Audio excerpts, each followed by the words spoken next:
Nice. Hello and welcome to another episode of Sports and Songs Podcast. We're in season 6, episode number 36. Andy, tonight's the Songs edition. So what we do is we will review an album, and we've done this band before. It's Iron Maiden. So here's the album. It's called Powerslave, Andy. Good stuff. I didn't know, the background, the lyrics, the history, the meaning, but this is some good stuff here. I'll get the banners out of the way so you can see. We like here on the show, we like album covers, and this is a doozy. Yes, this is a good one. Lots going on. So Powerslave is the 5th studio album by English heavy metal band Iron Maiden, released September 3rd, 1984. So we were just early young teenagers here. Yes. Hitting that junior high age there. Yes. The release contains the musical retelling of a Samuel Taylor Coleridge poem, The Rime of the Ancient Mariner, the lyrics of which include some lines from the poem. This song goes 13 minutes, 45 seconds in length. So Andy, this is common with Iron Maiden, right? There's some longer songs. There's some instrumentals. Yes. Yep. But it's okay. This is kind of what they do. Good stuff. The song's 2 minutes to midnight. That's and their Ace is thing, high. so it's not a... Yeah, it's not odd because it's their thing. Now the songs 2 minutes to midnight and Ace is High. Those are the two singles released. There's music videos out there for that. Those were released as singles. The album cover artwork is notable for its ancient Egypt theme. The theme, taken from the title track, was carried over to the album's supporting tour called the World Slavery Tour.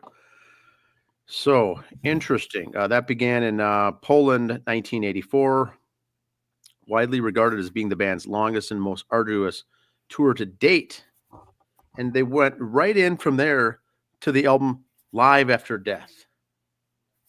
Yes.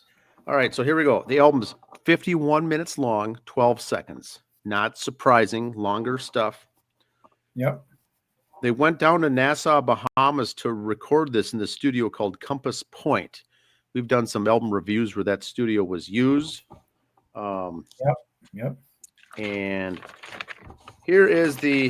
For some reason, I think AC/DC's used it a lot. That sticks out. I think it's right. I had that on the front of my memory there when I saw that come up. AC/DC, yes. Here's the song track listing. Ace is High, 2 minutes to midnight.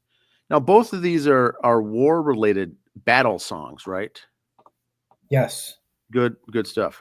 Next song is Lost for Words, Big Aura, instrumental. This is 4 minutes and 15 seconds as an instrumental that they like the music so much. They went back and they tried to get lyrics to match up, lyrics to line up with this.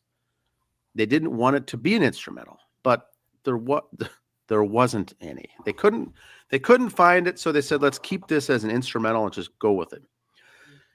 Next song, The Flash of the Blade and The Duelists. Now, Andy, these are both relating to the topic of fencing, the sport of fencing. Flash of the Blade and The Duelist, having a duel as a fencer. A lot of stuff brought in here from lead singer Bruce Dickinson. Now they wrap up the album with the song Back in the Village, the song Powerslave, which is the title track here, and Rime of the Ancient Mariner, that poem, that 13-minute song taken from a poem. Now, I never read the poem. I'm thinking I might do it here after this, but very popular poem. And in fact, I've been reading, Andy, a lot of high schools, when you're in high school journalism or reading or English classes where it comes up with poetry, that's a common one that the teacher will make you read or recite, or the class will recite because it's so famous. Yep. And I've read some YouTube comments that some metal fans will say, "Hey, can I recite it myself, or can I do it alone because it's an Iron Maiden song?" And some teachers go as far as to say, let's introduce the song, because the teachers themselves are Iron Maiden fans and they use this as part of the homework assignment the Iron Maiden song. Yep. Very interesting. All right, here's the personnel, Andy. Bruce Dickinson, of course, on vocals, Dave Murray, and Adrian Smith on guitars. And it's a lot. It's all, I mean, this is all speed metal before speed metal. Yeah. There's no break. There's no relaxing here. Steve Harris does a heck of a job on bass. One of the best. One of the best. And Nico McBrain on drums, also very good. You know, the Iron Maiden fans out there, you're either really a fan or not. There's not much in between, but this is very instrumental in many people's youth. You know, this album, when it came out in those teenage years, a lot of folks saying, "Hey, I'm in my mid 50s right now, and I have this album. I listen to it regularly. It got me through a lot of tough times in school. It's one of my favorite albums in junior high, or I bought it right as it got released." This was a very impactful album. Now, Andy, yes, I've got a few more comments here. Okay, fire away. They did the World Peace Tour. They headlined major, large venues and arenas for the first, you know, in the U.S. for the first time in their career. So they were really, this was the peak. Would you call this the peak of them as a band? Yeah, this was kind of the start in there because, you know, MTV was coming in pretty good, and they tried to do their heavy metal half hour and Headbangers Ball, and they'd throw some Maiden in there, Run to the Hills, stuff like that. So they were getting a little airplay on MTV at night. But if you listen to Iron Maiden, it's not just like, hey, let's sing about meeting this girl and taking her out and da da da. They're telling a story here, you know. Like we said before, Bruce Dickinson, very educated man, very smart man, telling a story. A lot of bands do that today. Sabaton's a big one for telling stories, true stories. Maiden was doing that. So you need to be paying attention when you listen to Maiden. You can't just put it on in the background. You can after a while. The first time you listen to Maiden, you gotta listen. You can hear Jimmy. You gotta listen. You know, pay attention. Very good stuff. Now, these guys were, you know, very popular overseas as well. In fact, you know, when this this was the first tour. This tour was the first time a heavy metal band took a full set behind the Iron Curtain, visiting Poland and Hungary. This was a landmark achievement at the time. Yep. Yes, it was. They also played in front of an estimated audience of 350,000 at the inaugural Rock in Rio as special guests of Queen. I didn't know that. And Yep. then, this band has played in front of many fans. Now, the 2 Minutes to Midnight song, Bruce Dickinson and guitarist Adrian Smith wrote this song inspired by the doomsday clock that was ticking at precisely 2 minutes to midnight following this increasing tensions caused by the Cold War, here says Wikipedia, specifically by Ronald Reagan's anti-Soviet speech, Evil Empire. And, you know, there was nuclear bombs ready to go. They gave them a countdown. It was 2 minutes to midnight.